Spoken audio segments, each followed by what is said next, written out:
گمراہ لوگوں کی باتیں سن کر، گمراہوں کی تقریریں سن کر، گمراہوں کا لٹریچر پڑھ کر ہمارا کوئی نوجوان بہک جائے اور وہی انجام ہو جو سلمان ندوی کا انجام ہوا تھا. یہ دعا پڑھا کرو، اللہم انی اعوذ بک من الحور بعد القور.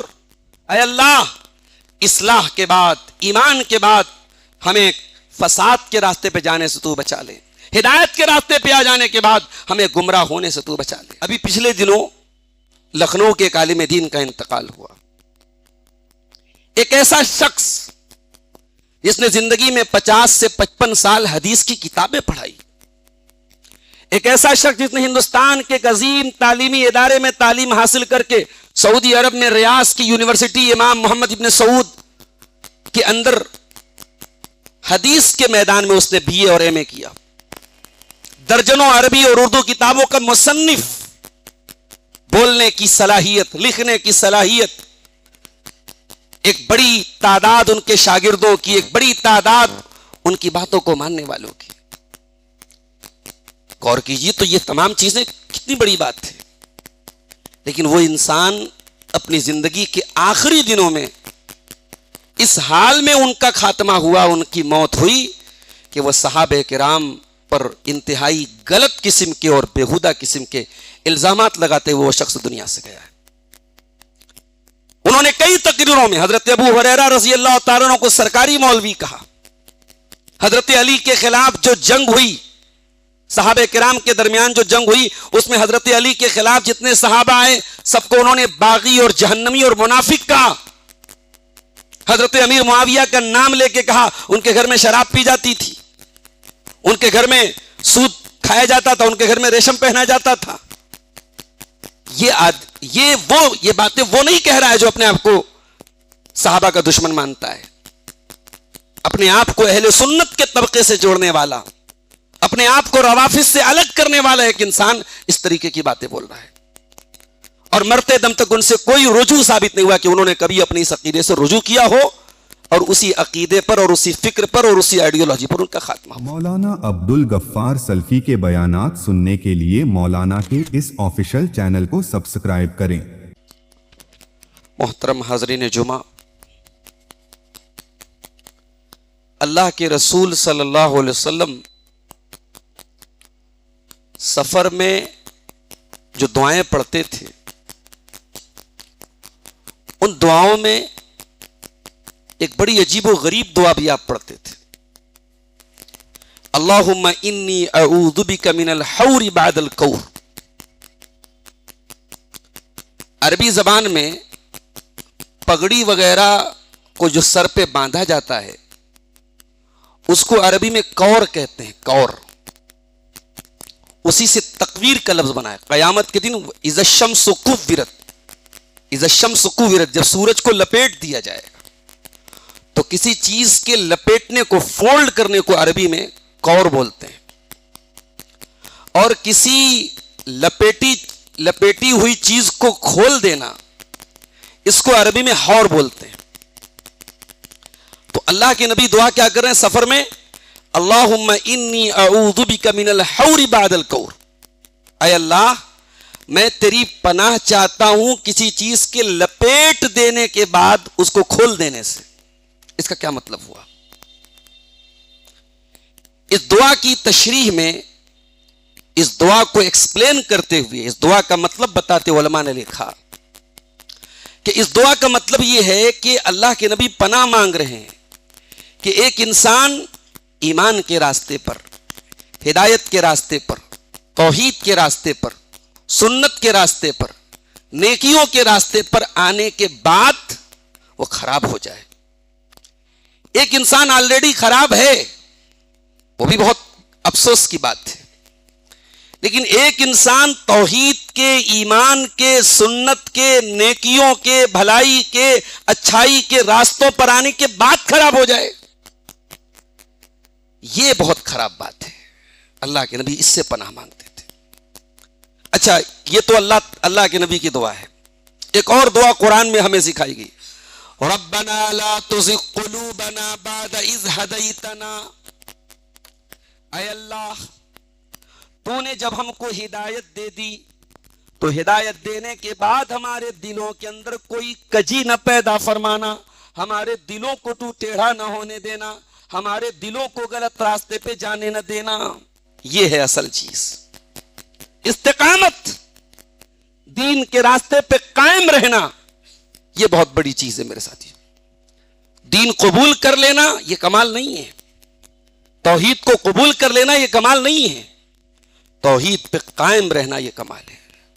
ابھی پچھلے دنوں لکھنؤ کے ایک عالم دین کا انتقال ہوا. ایک ایسا شخص جس نے زندگی میں 50 سے 55 سال حدیث کی کتابیں پڑھائی، ایک ایسا شخص جس نے ہندوستان کے ایک عظیم تعلیمی ادارے میں تعلیم حاصل کر کے سعودی عرب میں ریاض کی یونیورسٹی امام محمد ابن سعود کے اندر حدیث کے میدان میں اس نے BA اور MA کیا، درجنوں عربی اور اردو کتابوں کا مصنف، بولنے کی صلاحیت، لکھنے کی صلاحیت، ایک بڑی تعداد ان کے شاگردوں کی، ایک بڑی تعداد ان کی باتوں کو ماننے والوں کی. غور کیجیے تو یہ تمام چیزیں کتنی بڑی بات ہے. لیکن وہ انسان اپنی زندگی کے آخری دنوں میں اس حال میں ان کا خاتمہ ہوا، ان کی موت ہوئی کہ وہ صحابہ کرام پر انتہائی غلط قسم کے اور بےہودہ قسم کے الزامات لگاتے ہوئے وہ شخص دنیا سے گیا ہے. انہوں نے کئی تقریروں میں حضرت ابو ہریرہ رضی اللہ تعالیٰ عنہ کو سرکاری مولوی کہا. حضرت علی کے خلاف جو جنگ ہوئی، صحابہ کرام کے درمیان جو جنگ ہوئی، اس میں حضرت علی کے خلاف جتنے صحابہ آئے سب کو انہوں نے باغی اور جہنمی اور منافق کہا. حضرت امیر معاویہ کا نام لے کے کہا. ان کے گھر میں شراب پی جاتی تھی، ان کے گھر میں سود کھایا جاتا تھا، ان کے گھر میں ریشم پہنا جاتا تھا. یہ باتیں وہ نہیں کہہ رہا ہے جو اپنے آپ کو صحابہ کا دشمن مانتا ہے. اپنے آپ کو اہل سنت کے طبقے سے جوڑنے والا، اپنے آپ کو روافض سے الگ کرنے والا ایک انسان اس طریقے کی باتیں بول رہا ہے. اور مرتے دم تک ان سے کوئی رجوع ثابت نہیں ہوا کہ انہوں نے کبھی اپنی اس عقیدے سے رجوع کیا ہو، اور اسی عقیدے پر اور اسی فکر پر اور اسی آئیڈیالوجی پر ان کا خاتمہ ہوا. سلمان ندوی ان کا نام تھا. اب ان کے مرنے کے بعد سوشل میڈیا پر ایک بحث چھڑی. ایک بڑا طبقہ جو صحابہ سے محبت کرتا ہے انہوں نے کہا کہ بھئی ان کا مرنا جو ہے اہل ایمان کے حق میں اچھا ہے، اہل ایمان کو راحت ملی، وہ زندہ رہتے اور واہیات باتیں کرتے اور غلط باتیں کرتے اور ان کا فتنہ پھیلتا. تو اس پر اب کچھ لوگ اور نصیحت کرنے چلے آئے کہ صاحب یہ کیسے کہہ سکتے ہیں آپ، ایک انسان مر گیا، مرنے کے بعد آپ کسی کو ایسے کیسے بول سکتے ہیں؟ اللہ کے رسول کی حدیث ہے لا تسبوا الاموات، مردوں کو برا مت کہو، فإنهم قد افضوا إلى ما قدموا، مردے اپنا عمل کر کے اپنے رب کے پاس جا چکے، مردوں کو برا مت کہو. بات تو صحیح ہے، حدیث بھی بالکل صحیح ہے. لیکن آپ یہ بتائیے کہ ایک انسان صحابہ کرام کو برا بھلا کہتا رہا، صحابہ کرام ہیں کیا دنیا میں؟ وہ بھی تو انتقال کر گئے. اللہ کے رسول کے چہیتے لوگ، آپ کے ساتھی، آپ کے کمپینین، ان کو آپ برا بھلا کہیں اور آپ کو یہ صرف یہ سوچ کر کے چھوڑ دیا جائے کہ آپ مر گئے، یہ نہیں چلے گا. اگر مردوں کو برا نہ کہو، یہ حدیث ہم سے یہ مطالبہ کرتی ہے کہ ایک انسان کے مرنے کے بعد اس کو برا بھلا نہ کہا جائے، تو کہ سب سے پہلے حقدار نبی کے صحابہ ہیں. آپ نے صحابہ کو نہیں بخشا. اور یہ حدیث کامن نہیں ہے، مردوں کو برا مت کہو، یہ حدیث کامن نہیں. اس کی دلیل کیا ہے؟ اس کی دلیل ایک حدیث ہے صحیح مسلم کی کہ اللہ کے رسول کے پاس سے ایک جنازہ گزرا. آپ نے فرمایا مستریح او مستراح منہ، یہ جو جنازہ جا رہا ہے، یا تو یہ جنازہ جس کا جا رہا ہے جس انسان کا میت کا، یا تو یہ انسان راحت پا گیا یا راحت دے گیا. صحابہ نے کہا اللہ کے نبی اس کا کیا مطلب ہے؟ راحت پا گیا یا راحت دے گیا؟ آپ نے فرمایا العبد المومن یستریح من نصب الدنیا، کہ جو بندہ مومن ہوتا ہے، موحد ہوتا ہے، توحید و سنت پر ہوتا ہے، جب وہ مرتا ہے تو دنیا کی تھکاوٹوں سے، دنیا کے رنج و غم سے، دنیا کی ٹینشن سے پاک ہو جاتا ہے، راحت پا جاتا ہے.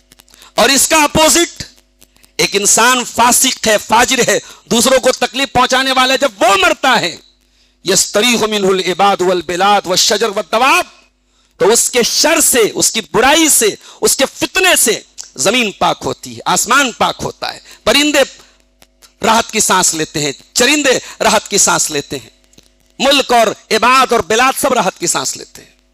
تو ہم تو یہی سمجھتے ہیں میرے بھائی, جو انسان دن بدن صحابہ کرام کے بارے میں مغلظات بکتا رہا, نبی کے صحابہ کو برا بھلا کہتا رہا, اور جو صحابہ کرام کا سپورٹ کرے انہیں ناسبی قرار دیتا رہا, اس انسان کا مرنا اہل ایمان کے حق میں بہتر ہے میرے پیارے ساتھیوں. اس نے رجوع کر لیا ہوتا, اس نے توبہ کر لی ہوتی, بہت اچھی بات تھی, مگر ان کا کوئی رجوع اور کوئی توبہ ثابت نہیں ہے. تو لہٰذا ان کے مرنے کے بعد ان کے تقدس کی بڑی بڑی داستانیں گڑنا کہ صاحب وہ ایسے تھے ویسے تھے, بہت بڑے عالم تھے اور اتنے دنوں میں ان کا خاتمہ کس عقیدے پر ہوا, وہ کیا کہتے ہوئے دنیا سے گئے, اور آپ کیا سمجھتے ہیں؟ یعنی میں آپ سے پوچھتا ہوں, اس مسجد میں بیٹھے ہوئے ہر شخص سے پوچھتا ہوں, آپ بڑے اوپن مائنڈیڈ ہیں, بڑے براڈ مائنڈیڈ ہیں, آپ بڑے سیکولر, بڑے لبرل ٹائپ کے آدمی ہیں. آپ کی ماں کو کوئی کھڑا ہو کے گالیاں بکے, آپ کے باپ کی کھڑے ہو کے کوئی انسلٹ کرے, پانچوں ٹائم کا نمازی ہو وہ انسان, تہجد گزار ہو, آپ برداشت کریں گے؟ آپ کہیں گے نہیں صاحب بڑا اچھا آدمی ہے, بڑا نیک ہے, بڑا تہجد گزار ہے, کیا ہو گیا میرے باپ کو؟ آپ کے دل کے کسی کونے میں اگر باپ کی محبت ہوگی آپ تو برداشت نہیں کریں, کچھ نہیں تو بات چیت بند کر دیں گے اس انسان سے, اس کو دیکھنا پسند نہیں کریں گے, یہ میرے باپ کو گالیاں بکتا ہے, یہ میرے باپ کا دشمن ہے. یہ ہمارے دلوں میں ایک جو بیٹے کی غیرت ہے باپ کے لیے, اس کا تقاضا ہے. جو انسان آپ کے رسول کے صحابہ کو برا بھلا کہے, منافق کہے, جہنمی کہے, آپ کے دل میں اس کے لیے سافٹ کارنر کیسے پیدا ہو رہا ہے؟ اور اگر سافٹ کارنر پیدا ہو رہا ہے تو اپنے ایمان کی خیر منائیے. ایمان کا تقاضا یہ ہے کہ آپ کو نبی سے محبت ہو اور نبی کے چہیتوں سے محبت ہو. اور جین پورہ کی اس مسجد میں بار بار صحابہ کرام کی عظمت پر جب بھی میرا خطاب ہوا, میں نے یہ بات کہی ہے کہ جو لوگ اہل بیت کا نام لیتے ہیں اور اہل بیت کی محبت کے نام پہ نبی کے چہیتے صحابہ کو برا بھلا کہتے ہیں, ہم ان سے بری ہیں میرے پیارے ساتھیوں. اور کوئی یہ نہ سمجھے کہ ہم اہل بیت سے محبت نہیں کرتے. اہل بیت سے محبت کا کیا مطلب ہے؟ ایسے تو آپ غور کیجئے تو دنیا کا ایک بڑا طبقہ ایسا ہے جو اللہ کے ولیوں کی قبروں پہ جا کے سجدہ کر رہا ہے, ان کے ولیوں کی قبروں پہ سالانہ عرس منا رہا ہے, ان پہ تمام طریقے کے شرک و بدعت کے کام ہو رہے ہیں. وہ بھی کہتا ہے صاحب یہ وہابی اولیاء اللہ کو نہیں مانتے. کیا ہم اولیاء اللہ کو نہیں مانتے؟ ماننے کا کیا مطلب ہے؟ ماننے کا مطلب یہ کہ بھئی اللہ کے اولیاء اللہ کے نیک بندے ہیں, ہم ان کا احترام کرتے ہیں, ان کی رسپیکٹ کرتے ہیں, ان کا سمان کرتے ہیں. اہل بیت جتنے ہیں, اور یہ بھی کلیئر سمجھ لیجئے, اہل بیت چلانے والے کو اہل بیت نہیں مانتے. جو سب سے پہلے اہل بیت ہے, جن کو قرآن نے اہل بیت کہا, قرآن کریم کا 22واں پارہ اٹھائیے. یا تو آپ یہ مان لیجئے کہ اللہ تعالیٰ کو بات کرنے کا ہنر نہیں آتا, اللہ کے کلام میں یعنی کوئی ربط نہیں ہے, کوئی تعلق نہیں ہے, آگے بات الگ ہے, پیچھے بات الگ ہے. قرآن کریم کے 21ویں پارے کے لاسٹ کی آیتیں اور 22ویں پارے کی شروع کی آیتیں جائیے گھر میں اطمینان سے پڑھیے, ترجمے کے ساتھ پڑھیے. یا ایھا النبی قل لازواجک ان کنتن تردن الحیات الدنیا وزینتها فتعالین امتعکن واسرحکن سراحا جمیلا. اے نبی اپنی بیویوں سے کہہ دیجئے اگر تم دنیا کی دولت چاہتی ہو, دنیا کا عیش و آرام چاہتی ہو, آ جاؤ, میں تمہیں دنیا کی دولت دے دیتا ہوں, دنیا کا عیش و آرام دے دیتا ہوں, لیکن میں تمہیں عزت کے ساتھ ودا کر دیتا ہوں, پھر تم میری بیوی بن کے میرے گھر میں نہیں رہ سکتی, میں تم کو طلاق دے دیتا ہوں. وَإِن كُنتُنَّ تُرِدْنَ اللَّهَ وَرَسُولَهُ وَالدَّارَ الْآخِرَةَ فَإِنَّ اللَّهَ أَعَدَّ لِلْمُحْسِنَاتِ مِنكُنَّ أَجْرًا عَظِيمًا. اور اے نبی کی بیویوں, اگر تم اللہ کو چاہتی ہو, رسول کو چاہتی ہو, اور آخرت میں اپنا گھر بنانا چاہتی ہو تو نیکی کرتی رہو. اللہ تعالیٰ نے تم میں سے جو نیکی کرے گی اس کے لیے بہت بڑا ثواب تیار کر کے رکھا ہے. وَمَن يَأْتِ مِنكُم بِفَاحِشَةٍ مُبَيِّنَةٍ, اور تم میں سے اگر کوئی عورت کوئی فحش کام کرے گی, کوئی غلط کام کرے گی, تو ہم نوتیہا, ہم اس کو ڈبل عذاب دیں گے. وَكَانَ ذَلِكَ عَلَى اللَّهِ يَسِيرًا, اور اللہ کے لیے یہ کام بہت آسان ہے. اب یہاں سے 22واں پارہ شروع ہو رہا ہے. وَمَن يَقْنُتْ مِنكُنَّ لِلَّهِ وَرَسُولِهِ وَتَعْمَلْ صَالِحًا نُؤْتِهَا أَجْرَهَا مَرَّتَيْنِ وَأَعْتَدْنَا لَهَا رِزْقًا كَرِيمًا. اور اے نبی کی بیویوں, تم میں سے جو اللہ کی فرما بردار ہے, اس کے رسول کی فرما بردار ہے اور نیکی کا کام کرے گی, ہم نے اس کے لیے بہت بڑا ثواب تیار کر کے رکھا ہے. یا نساء النبی لستن کاحد من النساء، اے نبی کی عورتوں تمام عورتوں کی طرح نہیں ہو، اگر تم اللہ سے ڈرتی ہو فلا تخضعن بالقول فیطمع الذی فی قلبہ مرض، خبردار کسی اجنبی آدمی سے نرمی کے ساتھ بات نہ کرنا تاکہ کسی ایسے انسان کے دل میں کوئی امید پیدا نہ ہو جائے جس کے دل میں شہوت کی بیماری ہے۔ وَقُلْنَ قَوْلًا مَعْرُوفًا، اور جو بات کرو دستور کے مطابق کرو۔ وَقَرْنَ فِي بُيُوتِكُنَّ وَلَا تَبَرَّجْنَ تَبَرُّجَ الْجَاهِلِيَّةِ الْأُولَىٰ، اور اے نبی کی بیویوں اپنے گھر میں عزت کے ساتھ رہا کرو اور کبھی بن سور کر کے باہر نہ نکلا کرو۔ وَأَقِمْنَ الصَّلَاةَ وَآتِينَ الزَّكَاةَ، نماز قائم کیا کرو، زکوٰۃ ادا کیا کرو۔ وَأَطِعْنَ اللَّهَ وَرَسُولَهُ، اللہ کی اطاعت کیا کرو، رسول کی اطاعت کیا کرو۔ إِنَّمَا يُرِيدُ اللَّهُ لِيُذْهِبَ عَنكُمُ الرِّجْسَ أَهْلَ الْبَيْتِ وَيُطَهِّرَكُمْ تَطْهِيرًا، اے نبی کے اہل بیت، اللہ تعالیٰ تم سے ہر گندگی کو دور کرنا چاہتا ہے اور تم کو پاک کرنا چاہتا ہے۔ یہ قرآن کے 21ویں پارے کی لاسٹ کی آیتیں، 22ویں پارے کی شروع کی آیتیں۔ پورا کانٹیکسٹ کیا بتا رہا ہے، پورا سلسلہ کلام کیا بتا رہا ہے کہ بات نبی کی بیویوں کی چل رہی ہے، اور نبی کی بیویوں کی بات چلتے چلتے اللہ آخر میں کیا کہتا ہے کنکلوژن کے طور پہ کہ اے نبی کے اہل بیت، یہ جتنی برائیوں سے تم کو منع کیا جا رہا ہے اور جتنی بھلائیوں کا حکم دیا جا رہا ہے، کیوں دیا جا رہا ہے؟ کیونکہ اللہ تعالیٰ چاہتا ہے کہ نبی کے اہل بیت ہر برائی سے ہر گندگی سے پاک رہے۔ اب یہ بالکل بچوں کے آگے بھی قرآن کی ان آیتوں کا ترجمہ کرو تو بچہ بھی کہے گا کہ اہل بیت کس کو کہا گیا؟ نبی کی بیویوں کو کہا گیا۔ اب یہاں الٹی بات ہے صاحب، یہاں کہا جاتا ہے کہ نہیں، یہاں اہل بیت سے مراد صرف پنجتن پاک ہیں۔ کون ہے پنجتن پاک؟ اللہ کے پیارے رسول صلی اللہ علیہ وسلم، حضرت علی، حضرت فاطمہ، حضرت حسن، حضرت حسین رضی اللہ عنہم اجمعین، کہتے ہیں بس یہی ہیں۔ اب آپ غور کیجئے کہ پورا سلسلہ کلام، پورا کانٹیکسٹ جو ہے وہ تو رسول کی بیویوں کے بارے میں ہو، اور آخری آیت میں اہل بیت صرف پنجتن کو کہا جائے، یہ تو بڑی عجیب بات لگتی ہے، اور یہ کامن سینس کے خلاف بات بھی ہے۔ ایک انسان کے اہل بیت سے اس کے نواسوں کو مراد لیا جائے، اس کے داماد کو مراد لیا جائے، اور اس کی بیویوں کو نکال دیا جائے، کامن سینس کے خلاف بات ہے۔ تو یہ ایک الگ ٹاپک ہے، لیکن قرآن کریم کی اس آیت سے واضح ہے کہ نبی کی بیویاں اہل بیت میں شامل ہیں۔ اب آپ غور کیجئے، جن کو نبی نے اہل بیت کہا اس میں نبی کی بیویاں سب سے پہلے آتی ہیں، اور آج اہل بیت کی محبت کا دعویٰ کرنے والے نبی کی بیویوں کو، اور خاص طور سے اماں عائشہ کو اور حضرت حفصہ کو برا بھلا کہتے ہیں، لعن طعن کرتے ہیں، یہاں تک کہتے ہیں نعوذ باللہ کہ حضرت عائشہ نے نبی کو زہر دیا تھا۔ ان کی کتابوں میں لکھا ہے، میں بنا حوالے کے بنا ریفرنس کے کوئی بات نہیں کرتا ہوں، ان کی کتابوں میں لکھا ہے کہ حضرت عائشہ نے نبی کو زہر دیا تھا، نعوذ باللہ۔